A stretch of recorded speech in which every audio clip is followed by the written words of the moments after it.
그가 빛 가운데 계신 것 같이 우리도 빛 가운데서 행하면 우리가 서로 사귐이 있고 그 아들 예수의 피가 우리를 모든 죄에서 깨끗하게 하실 것이요. 빛 대신 하나님의 그 빛 가운데 거하며 빛의 자녀로 살아가게 하여 주시옵소서. 성도를 사랑하며 주님 앞에 겸손함으로 예수의 피로 속죄함 받고 정결하게 되는 은혜를 입게 하여 주시옵소서. 예수님의 이름으로 기도드립니다. 아멘.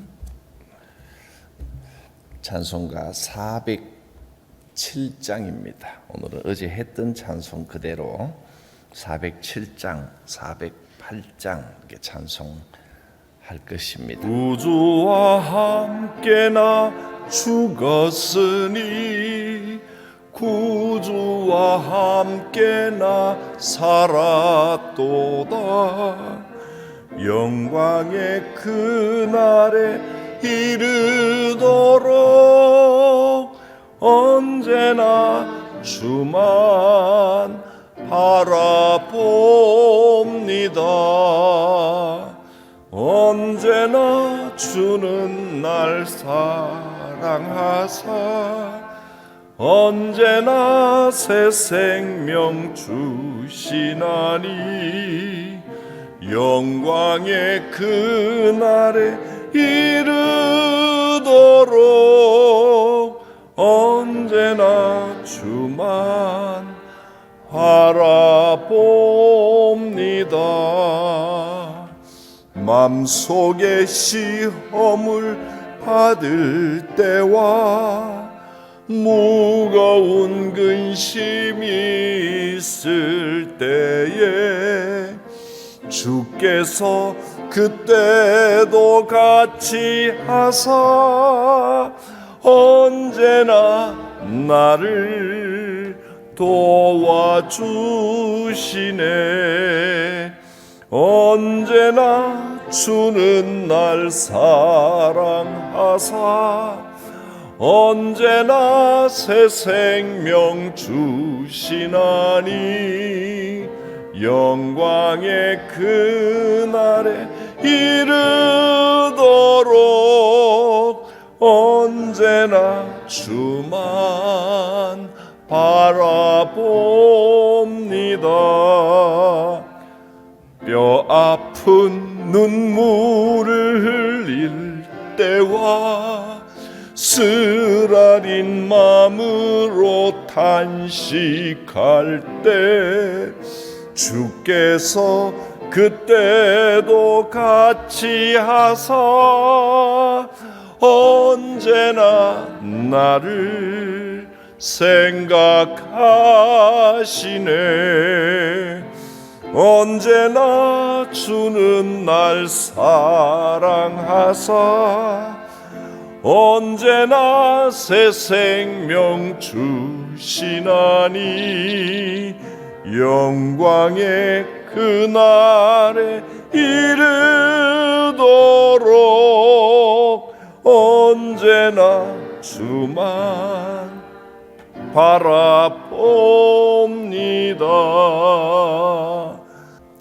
내 맘의 약함을 아시는 주 못 고칠 질병이 아주 없네.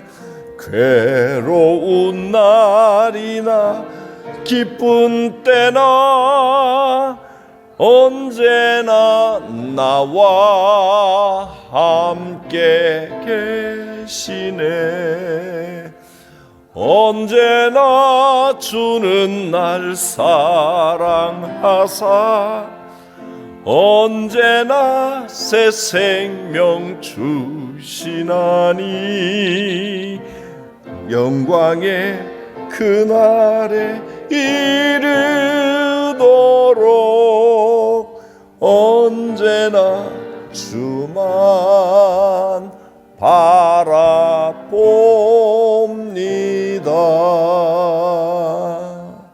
아멘.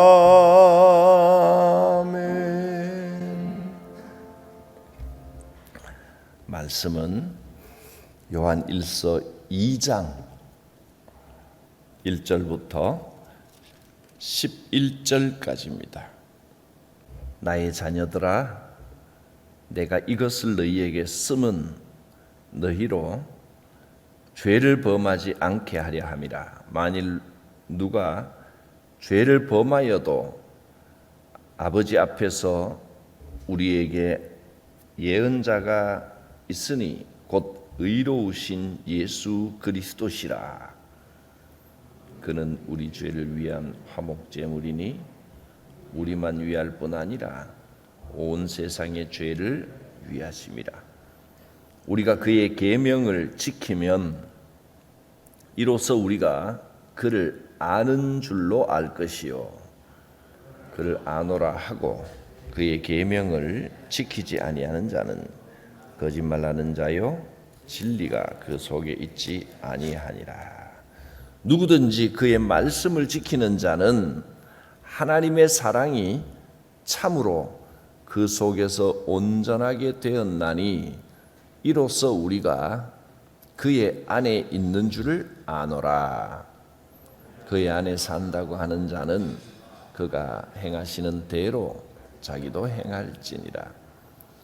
사랑하는 자들아, 내가 새 계명을 너희에게 쓰는 것이 아니라 너희가 처음부터 가진 옛 계명이니 이 옛 계명은 너희가 들은 바 말씀이거니와 다시 내가 너희에게 새 계명을 쓰노니 그에게와 너희에게도 참된 것이라.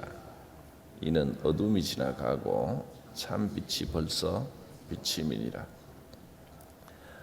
빛 가운데 있다 하면서 그 형제를 미워하는 자는 지금까지 어둠에 있는 자요, 그의 형제를 사랑하는 자는 빛 가운데 거하여 자기 속에 거리낌이 없으나 그의 형제를 미워하는 자는 어둠에 있고 또 어둠에 행하며 갈 길을 알지 못하나니 이는 그 어둠이 그의 눈을 멀게 하였음이라. 하나님을 아는 사람은 어떻게 살아가야 합니까? 하나님을 안다는 것은 머리로만 알고 말로만 아는 것이 아닙니다. 3절 4절에 보면 우리가 그의 계명을 지켜야, 그래야 우리가 그를 아는 것이다 했습니다. 또 4절에도 그를 아노라 하고 그의 계명을 지키지 아니하면 거짓말하는 자다. 반드시 계명을 지켜야 된다 했습니다. 계명을 지키는 것이 어떻게 하는 겁니까? 10계명을 다 지키고 구약의 율법을 다 지켜야 되는 겁니까? 물론 구약의 율법이나 10계명도 중요한 삶의 지침이 됩니다. 그러나 그것은 옛 계명입니다. 주님은 우리에게 새 계명을 주셨다고 했습니다. 새로운 계명. 새 계명이라고 해서 옛날 것이 다 없어진 건 아니고, 새 계명은 완전히 새로 쓴 것이 아니라 옛 계명에도 있었던 그 정신을 새롭게 알려주는 거다, 그렇게 말씀을 했습니다. 7절에 보면 사랑하는 자들아, 내가 새 계명을 너희에게 쓰는 것이 아니다. 새 계명을 주면서도 완전히 새로운 것을 주는 것이 아니라고 했습니다. 너희가 처음부터 가진 그 옛 계명이다. 이 옛 계명이 이미 너희가 들었던 그 계명, 그것을 8절 다시 내가 너희에게 새롭게 알려준다. 하나님께서 처음부터 우리에게 알려주셨던 것, 그것을 우리에게 새롭게 알려주는데 이것을 꼭 지켜야 된다. 이 계명을 지켜야 된다는 겁니다. 그럼 옛날부터 있었고 지금 또 새롭게 주는 그 새 계명이 무엇이겠습니까? 예수 그리스도의 희생을 통하여 예수님을 화목 제물로 삼으시고 우리의 죄를 씻어 주셨기 때문에 우리가 완전하기 때문이 아니라 우리가 여전히 연약하고 실수가 많지만 예수님의 피를 통하여 예수님을 화목 제물로 삼아서 하나님이 말씀해 주신 그 율법을 온전히 지키지 못해도 다 용서를 해 주신 거기 때문에 하나님을 아는 사람은 계명을 지켜야 된다. 이 말이 구약의 율법을 완전히 지켜야 된다. 그 말은 아닌 것은 분명합니다. 계명, 율법을 다 못 지켜서도 예수님이 다 용서해 주셨는데 그런데도 지금 하나님을 안다고 하면 계명을 지켜야 된다. 또 그렇게 말씀하고 있습니다. 이게 무슨 뜻이겠습니까? 하나님을 안다는 것은 계명을 지킨다는 것인데 계명을 지킨다는 말은 율법을 완전히 지켜야 된다 그런 뜻이 아니라 율법을 주신 하나님의 마음, 하나님의 뜻을 따라 살아가야 한다 그 말입니다. 율법에 나타난 하나님의 뜻, 하나님의 마음을 따라 살아가는 겁니다. 하나님께서 우리에게 율법을 주신 목적이 무엇입니까? 안 지키면 죽는다. 그렇게 윤리 도덕의 법을 주신 것입니까? 아닙니다. 하나님께서 율법을 주신 것은 너희는 내 백성이다. 내가 너희를 사랑한다. 그러므로 너희는 세상 사람들과는 다르게 살아야 한다. 그런 지침을 주신 겁니다.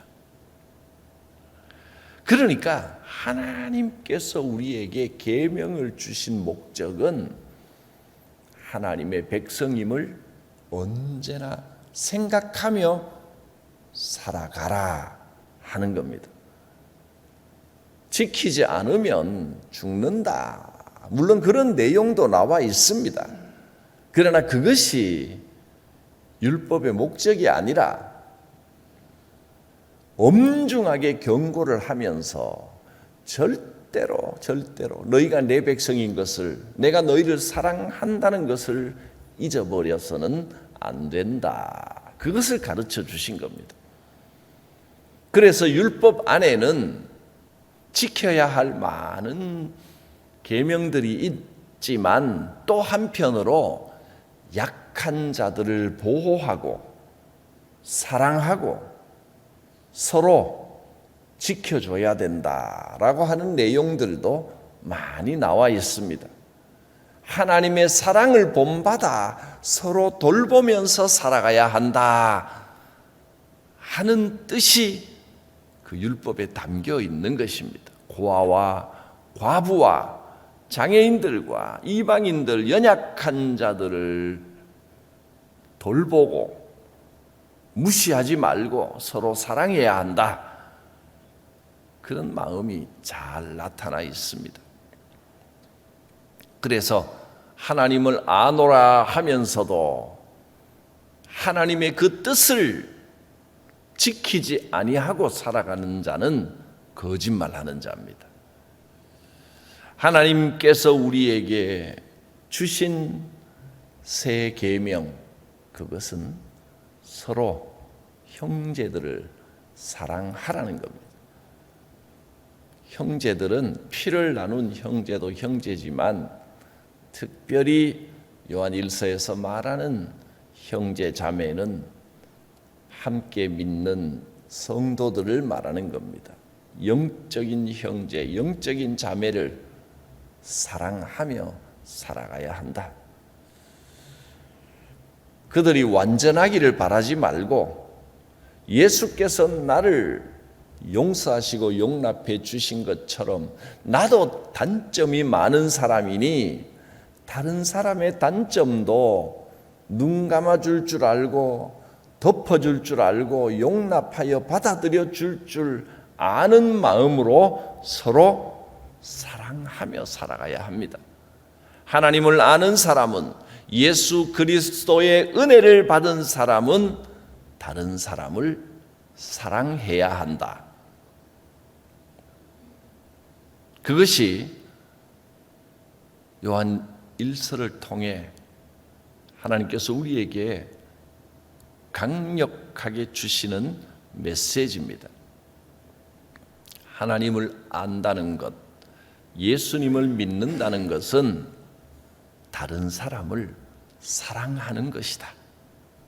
이것은 사실은 엄청난 선언입니다. 신앙생활을 하면서도 미워하는 사람이 있다는 것, 참 이건 말이 안 되는 이야기인데 실제 우리의 삶에서 일어나고 있다는 것, 여러분도 아시지요?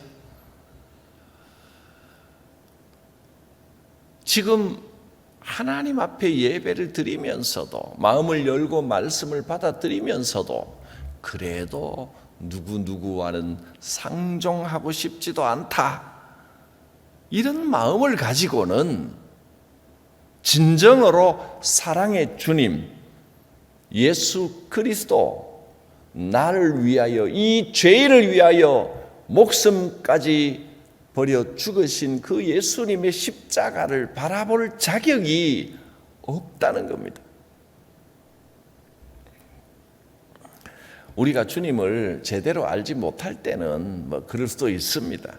그러나 주님을 올바로 알기 시작하면 내 마음속에 미움을 가지고 있으면서 주님 안에 산다고 하는 것, 그것이 얼마나 잘못된 것인지를 깨달아야 됩니다. 우리가 가지고 있던 이 미움들이 하나님의 사랑 안에서, 예수님의 은혜 안에서 녹아져야 됩니다. 미움이 사라지면 그곳에 사랑이 채워집니다. 누군가를 미워하고 싫어하고 있다는 것은 내가 그만큼 교만하다는 증거입니다. 누군가를 향하여 나를 세우고 있다는 것은 아직도 내 자아가 그만큼 죽지 않았고 주님이 내 삶의 주인이 되지 못했다는 증거입니다.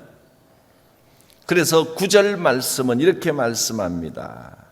빛 가운데 있다 하면서도 그 형제를 미워하는 자는 지금까지 어두움에 있는 자요.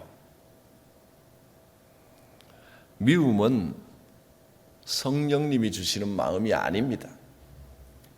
미움은 예수 그리스도의 마음이 아닙니다.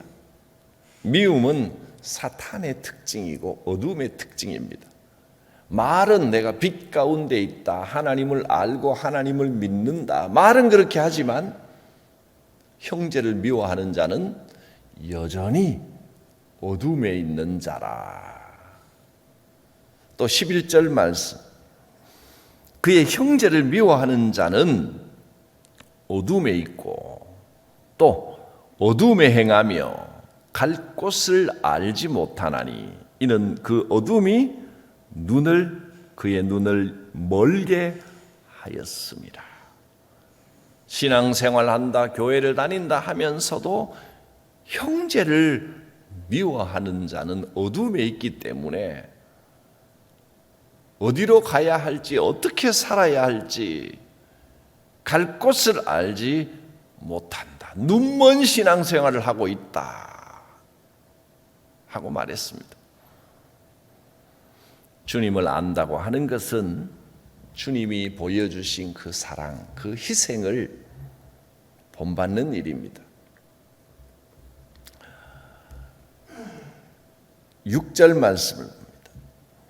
그의 안에 산다고 하는 자는 그가 행하시는 대로 자기도 행할지니라. 말씀대로 할 수 있겠습니까? 주님 안에 산다고 하는 자는 주님이 행한 대로 그도 행할지니라. 할 수 있겠습니까? 쉽게 대답할 일이 아닙니다. 주님이 행한 대로 자기를 향하여 침뱉는 자를 위하여 목숨 버려 죽으셨습니다. 이거 할 수 있겠습니까? 쉽게 아멘 했다가 큰일 납니다. 자기를 찔러 죽이는 자를 아버지여 저들의 죄를 사하여 주옵소서. 저들이 지금 무슨 짓을 하는지 모르고 저러고 있습니다. 할 수 있겠습니까?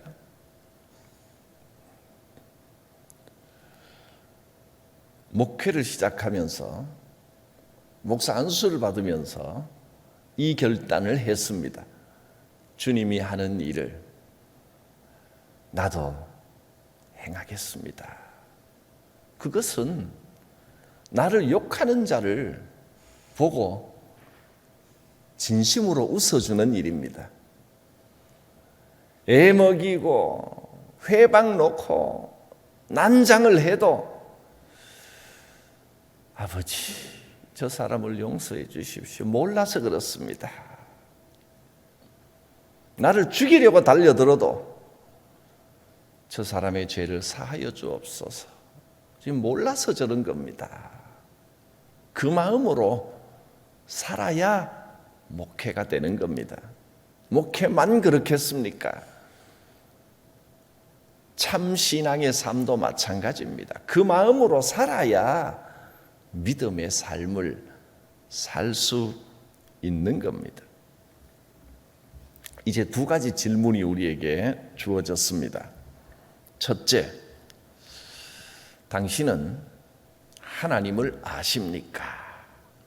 예수님을 안다고 확신합니까? 이 질문입니다. 예, 하나님을 압니다. 예, 예수님을 믿습니다. 그렇게 대답했다면 바로 두 번째 질문이 이어집니다. 그렇다면 오늘 주신 이 말씀대로 형제를 사랑하고 있습니까? 섬김과 희생을 실천하고 있습니까? 사랑한다고 생각한다면 나에게 잘해주는 사람만이 아니라 나를 괴롭히는 사람도 사랑하고 있습니까? 라는 질문이 따라옵니다.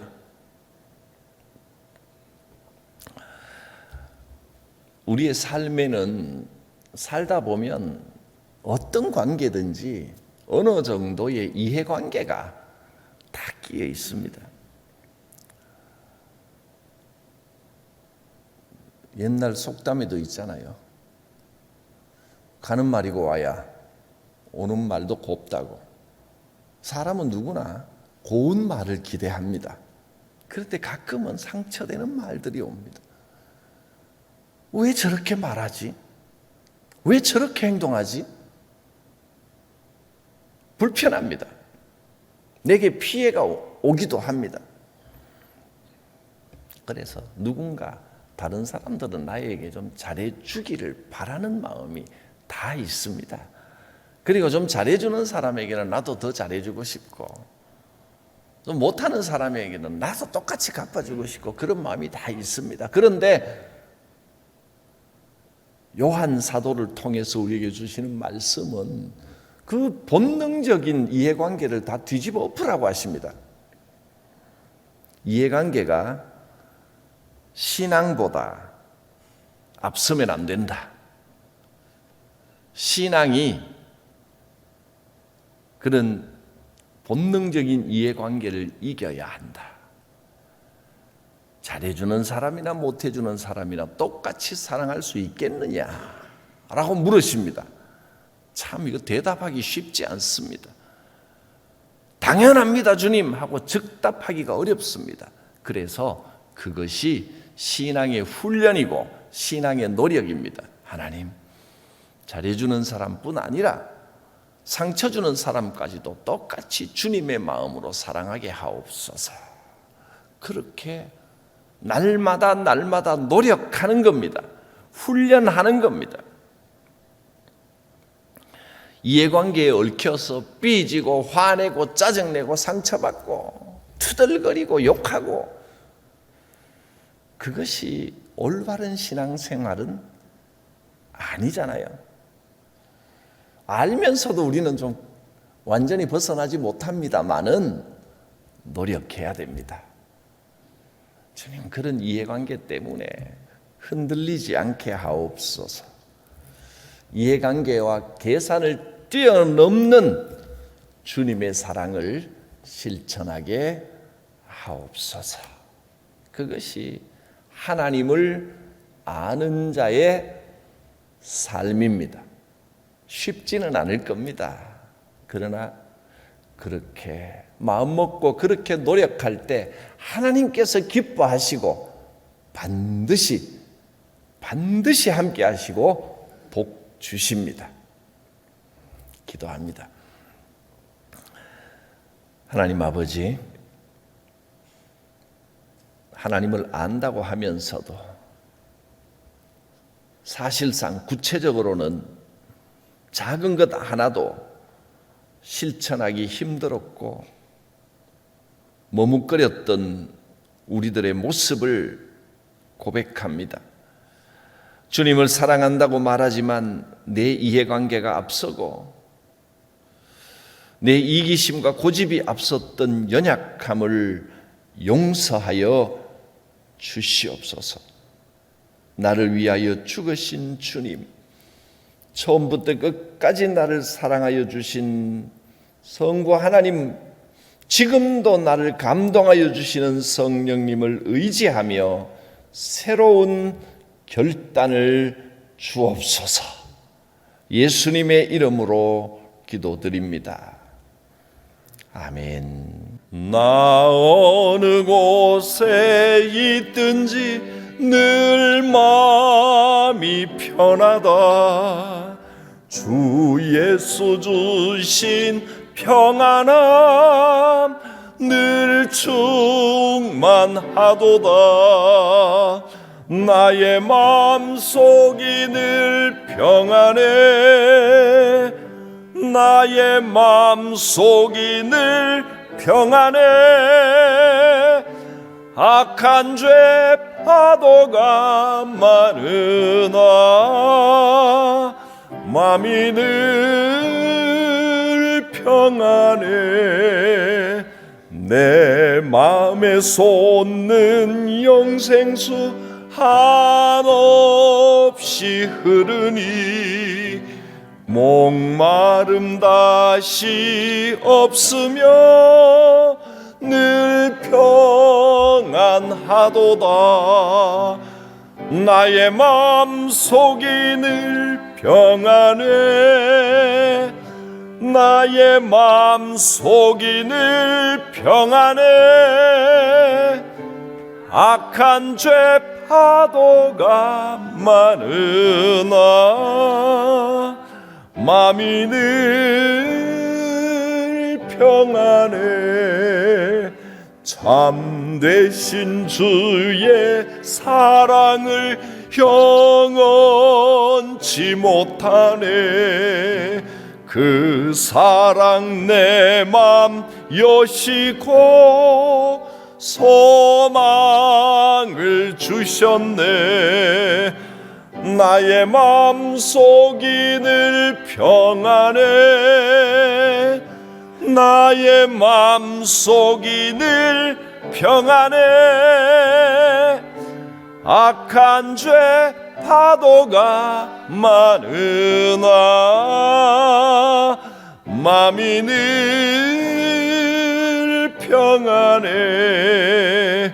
주 예수 온갖 고난을 왜 몸소 당했나 주 함께 고난 받으면 멸류관 없겠네 나의 맘속이 늘 평안해 나의 맘속이 늘 평안해 악한 죄 파도가 많으나 맘이 늘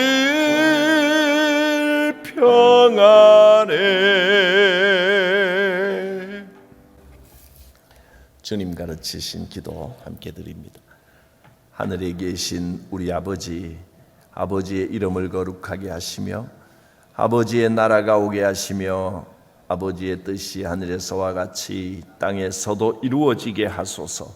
오늘 우리에게 일용할 양식을 주시고 우리가 우리에게 잘못한 사람을 용서하여 준 것 같이 우리 죄를 용서하여 주시고 우리를 시험에 빠지지 않게 하시고 악에서 구하소서. 나라와 권능과 영광이 영원히 아버지의 것입니다. 아멘. 성령님께서 주님의 마음을 주시기를 원합니다. 주여 우리가 우리에게 잘못한 사람을 용서하여 준 것 같이 우리 죄를 용서하여 주시옵소서. 주께서 우리 마음을 넉넉하게 다스려 주실 것입니다. 주여 부르고 기도합니다. 주여